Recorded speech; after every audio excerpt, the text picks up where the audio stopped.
របៀបមើលស្រូវតើស្រូវចូលជំងឺឬក៏ស្រូវខ្វះអាហារសារធាតុចិញ្ចឹមបងប្អូនអានេះស្រូវនេះបងប្អូនមើលក្រហមលឿងអញ្ចឹងបងប្អូនមួយចំនួនថាស្រូវចូលជំងឺតែអត់ទេ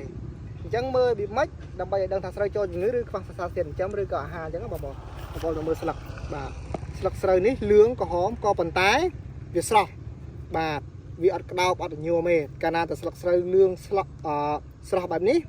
វាគ្រាន់តែខ្វះសារធាតុអាហារឬសារធាតុចិញ្ចឹមទេត្រូវការជីអញ្ចឹងណាបាទអញ្ចឹងយើងចាប់តាមបាជីចូលហើយបងប្អូនឃើញទេបាទតែស្រូវបើសិនជាស្រូវចូលជំងឺគឺស្លឹកវាសពូនក្តោបអញ្ចឹងវាអត់មានសំណើមទេអាហ្នឹងគេថាស្រូវចូលជំងឺក្រាអញ្ចឹងបងប្រភេទស្រូវចូលជំងឺក្រាបងប្អូនបាជីទៅអត់ស្អីទេវិធីទៅតែបងប្អូនបាញ់ព្យាបាលរួចសម្បាជីបានកើតអញ្ចឹងណាអាហ្នឹងសម្រាប់ស្រូវចូលជំងឺអញ្ចឹងបងប្អូនចាំបាច់ណាត្រូវតែចេះមើលរបៀបស្រូវចូលជំងឺឬក៏ស្រូវខ្វះសារធាតុអាហារឬសារធាតុចិញ្ចឹមអញ្ចឹងណាដើម្បីយើងប្រើជីឲ្យត្រូវពីព្រោះបងប្អូនហ្នឹងហើយជីគឺថ្លៃបើមិនជាបងប្អូនប្រើត្រូវទេដូចបាជីចោលអញ្ចឹងណា